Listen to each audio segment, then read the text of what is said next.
Hello everyone and welcome to the DM's Fault. I am GM Carlos and I'm going to be teaching you here how to use Foundry. Chances are if you're in this video, it's the first time you're using this tool, and yeah, I'm going to go over some screen tutorial here and show you how to use the tools. It's a very simple VTT and you should have all you need in this video. Disclaimer here is that you have to keep in mind that this is my current Foundry setup, which means that other GMs will have different UI and we use different modules. So their stuff would look slightly different from mine, but this is a great introduction and it will give you the basics.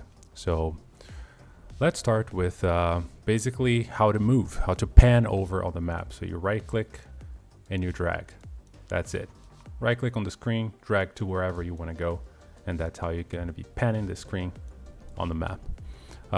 If you use your mouse scroll wheel, it's going to zoom in and zoom out. So this is how you do it. I'm just zooming in and zooming out. Now, if you are on a laptop and you cannot right click and drag, or that's difficult for you to do, you can always hold Control on your keyboard and then press the arrows on your keyboard to move across the map as well. If you click and hold, it will ping. As you can see here, my user is green. You can see that I'm logged on as Troy here on the bottom. So if I click, you'll see the green ping and everybody else is gonna see that. All right, so that leads us to the top left where we have the scene navigator. Now the scene navigator is something more useful for GMs. As a player, you will see where you are right now. So right now we are on the scene called Remote Hideout. And if you have access to any other scenes, which will be given by your GM, maybe there's a world map that you can freely access or some other scene that the GM wants you to have access all the time, it will also show up here and you can just click and navigate through it. In this case, this player only has access to the Remote Hideout. And that's where we are. We also have here the control bars. So the control bar is going to have all these options here. So you have token controls, you have measurement controls, you have drawing tools, you have journal notes, and sequence layer, which we're not going to be using. So these four options here. Every time you click on one of these control bars, it's going to switch the tools you have access to on the right side. So the most useful one here is the token controls. That's going to have pretty much everything you need. So you click here and you have select token and you can select a token. And you can then move that token around. All the other stuff usually has keybinds for it, like the target function and the measure distance function. So we are gonna go over that in a moment. So to target, you mouse over and you press T, and that's it. And you'll see those arrows on the corner, and you can just untarget with the same movement. And to measure, you can hold Control on your keyboard and then drag it, click and drag. And you can create anchor points like this. And when you right click, it's gonna dismiss the anchor points. You can create templates. If you click on the measurement controls and you go to these templates, you can create a circle. Let's say you wanna measure where your fireball is gonna hit. So you can do this and then you can drag it around in position. Keep in mind that everybody is going to see this. So you're going to be kind of disrupting somebody else's turn if you're dragging this thing in the middle of the screen. Make sure you let your fellow players know what's going on. You can delete it by just mousing over the center and pressing delete on your keyboard. You can do the same with lines and cones like this, where you place them as you wish and then you drag them around, and when you're done, you just press delete. And this one is going to have a square.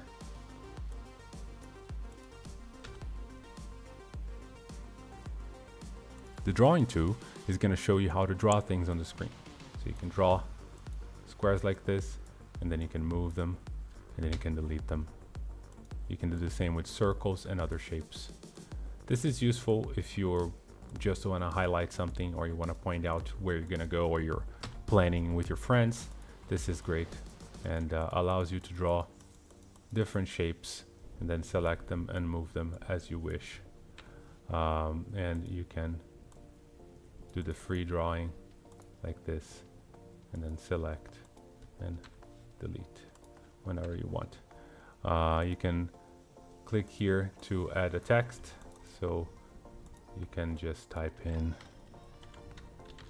whatever you wish and change the font name and change everything, and it will give you all the tools of drawing things on the screen.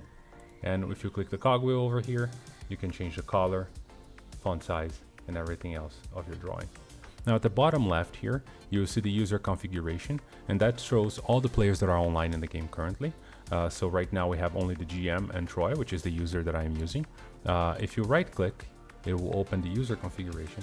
And over here, you are free to select which character you own and which character you're representing, and you're free to change your color. And this will change the color at the bottom here, and it will change your mouse pin color and your templates color and everything that is associated to your player color. This is just custom. You can choose whatever you like and have it as default. And Foundry will remember this, and every time you log on, you're gonna have your color and your character assigned to yourself. If you have more than one character that you're owner of, you can change the character here by simply releasing one and then choosing it again. In this case, I'm, as you can see, Troy has ownership of several actors, but I'm selecting his main character here, and then it will be that associated to his user. Here at the bottom, you have the action bar. Now, this is very interesting because you can drag here whatever spells, abilities, attacks, class features, or anything else that you want, and then it will become a shortcut that you can activate by simply pressing the button on your keyboard. So if I press number 1, he's gonna have a rapier of warning, and he's gonna roll the attack for that rapier, and that makes everything much easier when you are in the game. So especially for martial classes, fighters, barbarians, you can have all your normal attacks here, and for casters you can have all your spells, and as you can see, a lot of things are already added here by Troy. It's nice to keep in mind that you have several pages of this. So you have page 1, page 2, page 3, 4, and 5. So you actually have from 1 to 10 of all the abilities, and you have that 5 times, so you have actually 50 keybinds that you can scroll through. If you open this little folder over here, it will show the macros you have access to. If the GM wants to give you access to any macros that you may need, you will have them here, and you can also put them on your action bar and then click or press the button to activate a macro. Now here on the top right, you have all the tabs that you can go through on Foundry. The first one is the chat messages. Here it's the combat encounters whenever a fight is going on. You have the actors tab, you have the items tab, journals tab, rollable tables, card statistic, playlists, companion packs, and game settings. You can right click them and they will pop out. So I did this with combat, I can do that with the chat, and now the chat is movable. And I can do that with the actors, and it's movable. So right clicking any of those is going to pop them out. This is particularly useful with the combat encounters. So whenever initiative order, it's going to be here, and you can use that. You can also pop it out again, and it will become a separate window, and then you can minimize it on your windows, and you can bring it back up whenever you wish. This is very useful for your character sheet, which we're going to see later. When you close it, it pops back where it was. So on the chat tab, here is where all the roles are going to be displayed. So it's very simple, very straightforward. You can see the roles, and you can click things to see the dice that have been rolled and any modifiers that affect it. And you can see the type of damage and details here, as well as the description of what happened. If you want to roll public, you just click public roll. If you want to roll just for a private GM roll, which means only you and the GM will see, you choose this. If you click blind roll, only the GM will see, which means that you don't even see your roll. And if you click on self roll, no one's gonna see it. Here on the dice tray at the bottom, you can roll dice by simply clicking the dice that you want. So if you want to roll a d20, you click this, and it's gonna self roll a d10. So you see self roll d20. If I change here to public roll, and I undo this, it will roll a d20. So Left clicking adds dice, right clicking removes dice. This is how it works. So I can do that with any type of dice. So let's say I want to roll 2d20, I click it twice, it has number 2, I click roll, and it's going to roll 2d20, and it's going to be here. You can see I rolled a 1 and a 13. You can choose advantage or disadvantage by clicking this, and you can add modifiers. So let's say I want to roll 1d8 plus 5, 1d10 plus 5, I roll 1d10, 1, 2, 3, 4, 5, roll, and now I have 1d10 plus 5, I rolled a 7, for a total of 12. Now, the combat tracker tab, like I said, is not used unless you are in combat, so we're not going to go through this right now because I'm going to have an example of a combat later in the video. The actors tab is going to show all the actors that you have access to. In this case, Troy has a bunch of companions here, so the GM has given him access to all of his skeletons and all of his elementals that he can summon, as well as his familiar, which is Regis. So you can only see here what the GM gives you access to. So it might be empty at the beginning of your campaign, and as you progress, the GM is going to give you access to more actors here that you can drag into the scene and that you can open the sheet depending on your permissions. The items tab is the same as the actors tab, but for items.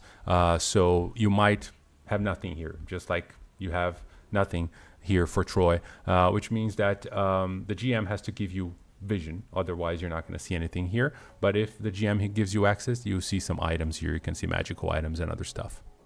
The journal tab is going to display some journal entries. So for example, in this case, this user has been given access to a few stores which have things for sale here, Hammer Strike Forges in this case, and any other notes or handouts. The GM can give you access to images and text. This can be displaying any lore or any information that the GM has created on his world, and they can give you access here on your journal notes tab. So it's important to keep that in mind if you want to consult any previous information from the campaign that your GM chose to display to you. The rollable tables is not really something that the GM usually gives access to players to, but you might have a random table that you roll. For example, if you're a wild magic barbarian, you could have a table here that you click and it rolls on your wild magic surge whenever you rage. So that's an option. In this case, there are no access tables for Sequoia, but if you have any rollable tables, they're going to be displayed here.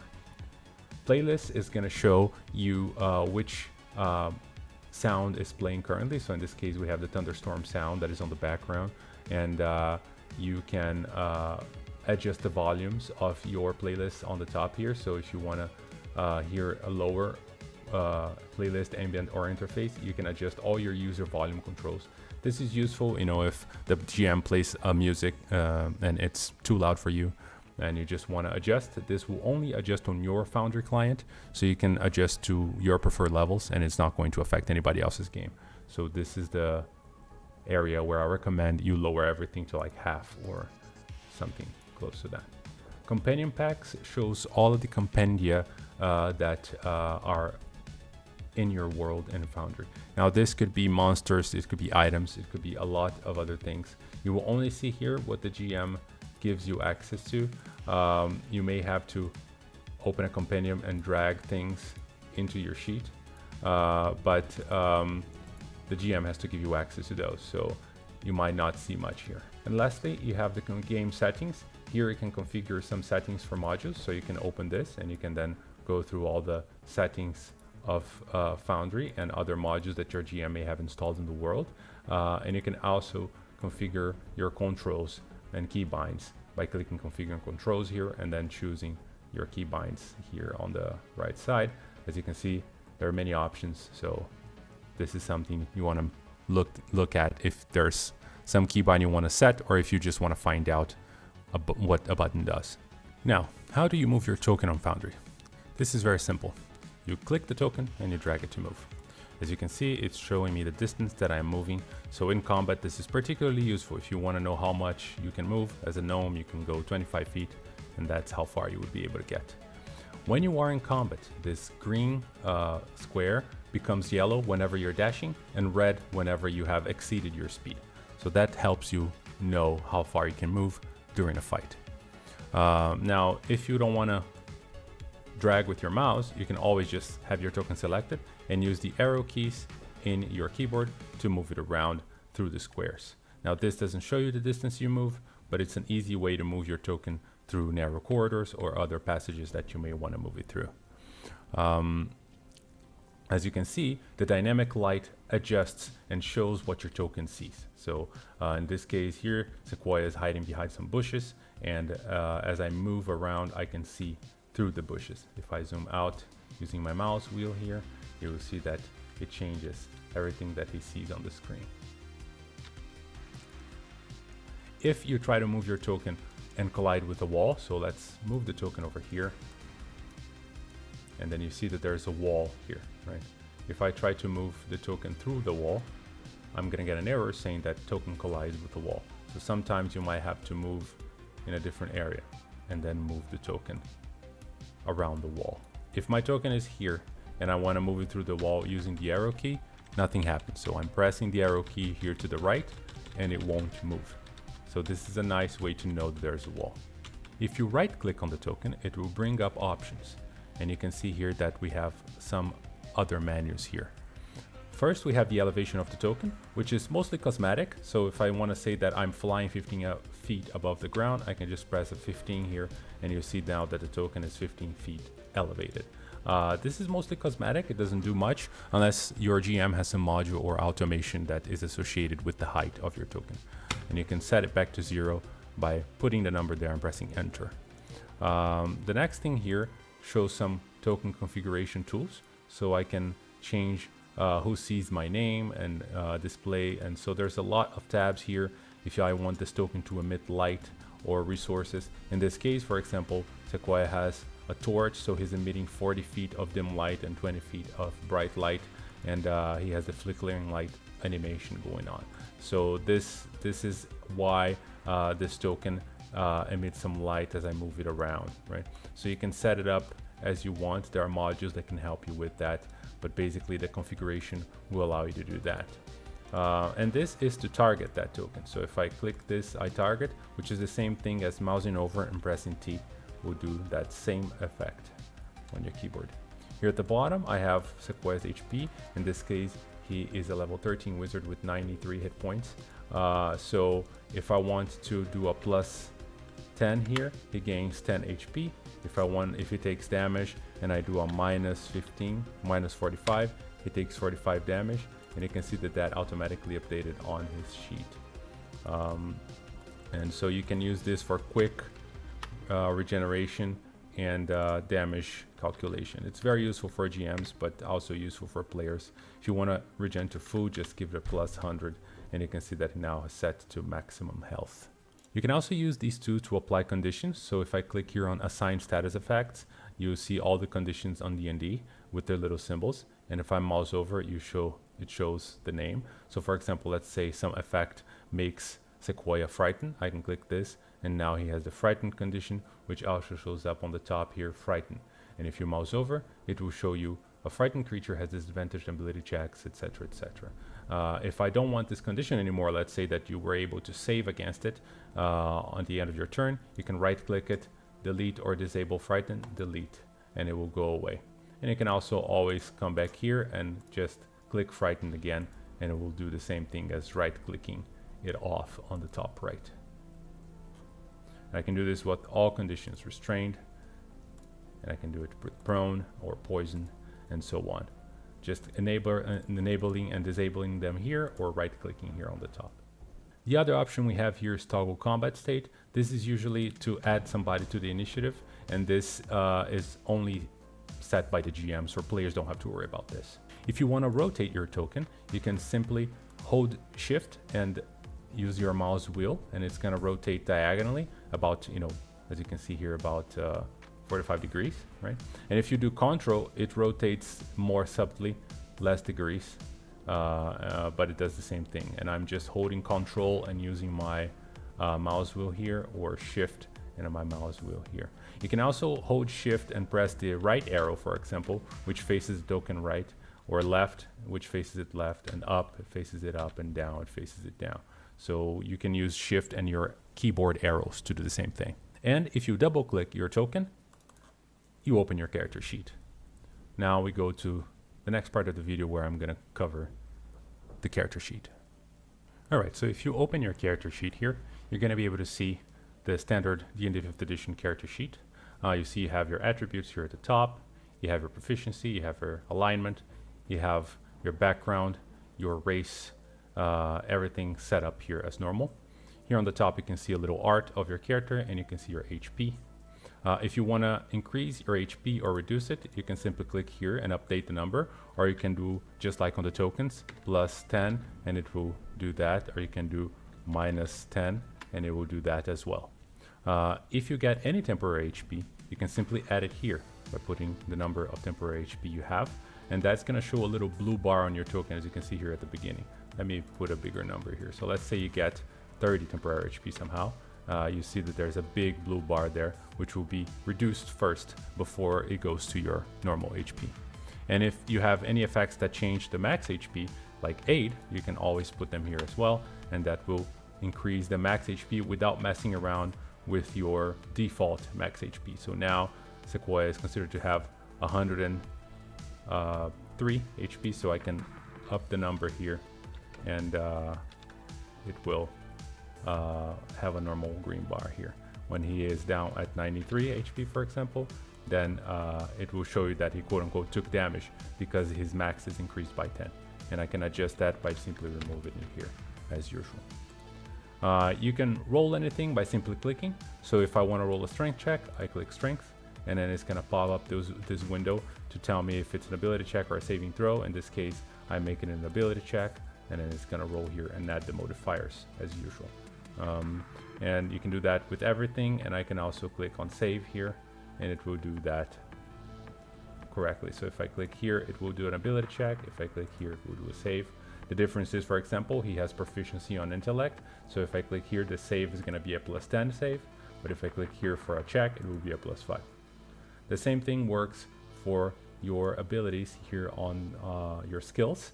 So you can click it and it will roll the skill, and if you control click, then you're going to have disadvantage. So you can see here on the chat that I have 2d20 keep low, and it will see that I rolled a 1 and a 9 and it kept the 1. If I click Alt, it's going to roll with advantage. So now you see that I have a 2d20 keep high and all the modifiers here. So I rolled a 7 and a 14 and it kept the 14. Here at the bottom below the skills, you have your senses, languages, immunity, resistances, vulnerability, and every other proficiency that your character has. You can edit them by clicking the configure, and you can change the values here. And if you click this cogwheel on the bottom, it will open a bunch of other options. So if you are a bard, you can enable Jack of all trades, which gives you a half of your proficiency on all your skills. If you have the observant feat, you can enable this and it will give you a +5 to your passive perception, and so on. All of these feats that you have on D&D, you can enable them here, including things like Elven accuracy that will give you an extra d20 when you have advantage. You can also enable it here, and then whenever you roll it, it's going to automatically do that for you. So now looking at the character sheet, you can see we have all these different tabs here that show different information about your character. So if you go to inventory, you see that I have all the gear here.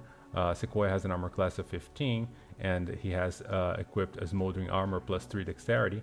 If I go around and I unequip the armor, you see that his armor class drops down to 3 dexterity, and if I equip it, it will show here.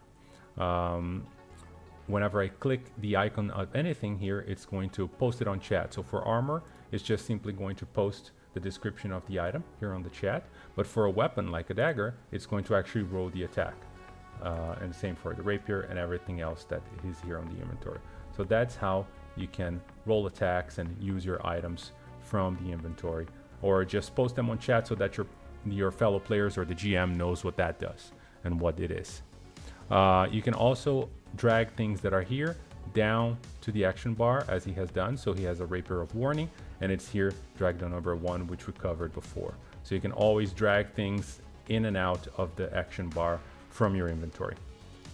The same can be done for your spells. So in the case of Sequoia, he's a wizard, and he has all the cantrips here, 1st level spell, 2nd, 3rd, 4th, and so on. You can drag any of the spells here at the bar, and you can have different pages for different spell levels, and you can manage as you wish. And the same thing goes if you click on the spell, it opens the description like this when you click on the name. But if you click on the icon, it's going to actually roll. So for the Black Firebolt, it rolled the attack here with a 31 to hit and 23 fire damage. He rolled very good damage, as you can see. And you can do that for every spell, and it's going to automatically cast it. So use that. Features, it's going to show your features from your race, your background, and your class. They're separated here by the header, and you can simply click them to open the description, and you can click them here and it will post on chat for everybody to see. If it's an ability, it's going to use the ability. So Blade Song, it's going to use an ability Blade Song, and you can set it to consume available use or resource, and it's going to use the ability and post it on chat for everybody to see. And you can see that now it has a 2 out of 5 instead of 3 out of 5.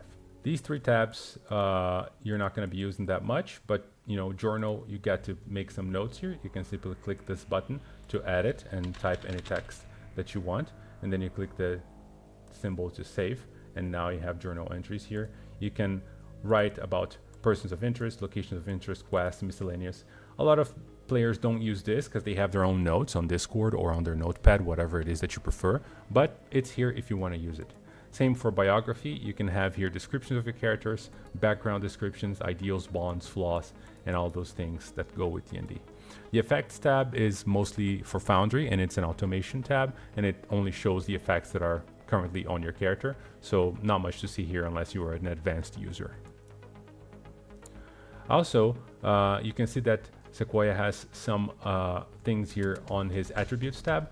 The way you put them here is you go to the tab, and then, for example, if I want to have the dagger attack there, I can right click it, add to favorite, and now when I go here, dagger is showing on the first page. Obviously, it's more practical to just drag it down to the bottom.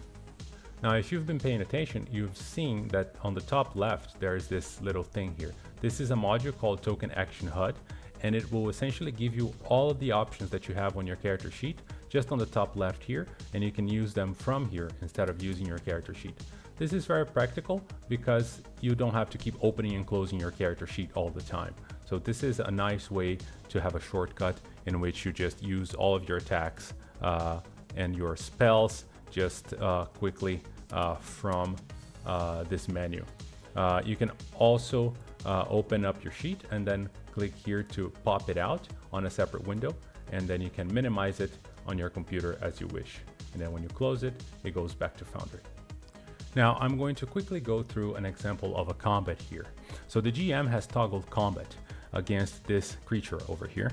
So as Sequoia, if I open up my combat tracker, you'll see that my character is now here, and I can roll initiative by clicking this thing, which will roll my character's initiative and put me on the combat tracker. The GM can then roll initiative for all the monsters and begin combat. So the moment the GM does that, the combat tracker is going to pop here on the left, and you can see that Sequoia won the initiative and is first in the fight.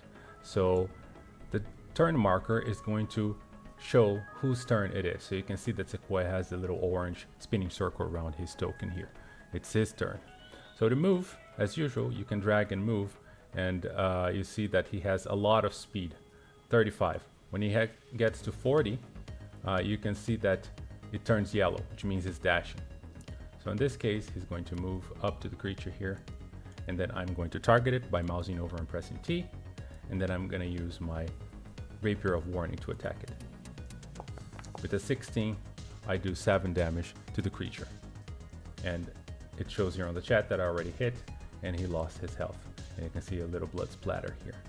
And then let's say that that's the end for Sequoia. So you can just go here and click End Turn, which moves us to this enemy. Now the enemy is going to act and is going to target Sequoia, and is going to try and do a spiked club attack on him. But it misses with an 8. Now let's say I'm going to keep trying until I hit.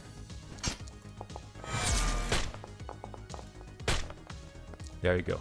So as you can see there, the enemy hit Sequoia with 18 on the roll plus his modifier, right, for 10 damage. And you can see that Sequoia's health already decreased by 10 here from 93 to 83, and the automation processed everything. Then this monster is gonna end his turn, and it's Sequoia again. So this is how combat works. You can simply do whatever you want with your token and take your actions, describing them to the GM as usual on D&D. If you want to show everybody else what you're doing with your movement, one option is to control click and then drag from the top of your token and create anchors like this. So let's say Sequoia wants to do all of this. And then at the end, you just press space and the token is going to move through. It's a very nice, a neat way to go around walls and show everybody else what you're doing. Now, let's say that Sequoia wants to cast a spell on top of that creature. So I'm going to open his sheet here. I'm going to go to the spell book and I'm going to find an area spell here. So let's say he's going to cast web on top of that guy. So I'm going to click web. Foundry is going to give this. If I want to upcast it, I can use this menu here to choose a different level for the spell. And if I want to not consume the spell slot, I can uncheck this box. And if I do not want to place a measure template, I can also uncheck this box. In this case, I want to consume the spell slot and place the measure template, so I just click cast spell. The moment I do that, it's going to give me the template of the web. This is the area that the web covers. I can just then place it on top of the creature over here, and it will cast the spell. Automatically, it rolls the saving throw for the creature. So in this case, the Goldie Dwarf failed with a 9, and he is restrained. The GM can then go and apply the restraint condition to that creature, and now his speed is 0, and he's going to have to fight against the web to move on the next turn. The template's going to stay there, and as you can see, the concentration condition has been automatically applied to Sequoia's token here. If for any reason he takes damage and loses that concentration, the concentration is going to go away, and when it does, the template also goes away and the web is over. When doing ranged attacks, you can use the same logic by simply targeting the token that you want to do your range attack on. And let's say that he wants to do a Scorching Ray. So we're going to do this, consume a spell slot, cast it at 2nd level, and it's going to send a lightning bolt straight. In this case, it was a critical, so it's going to double the dice and do all the damage here.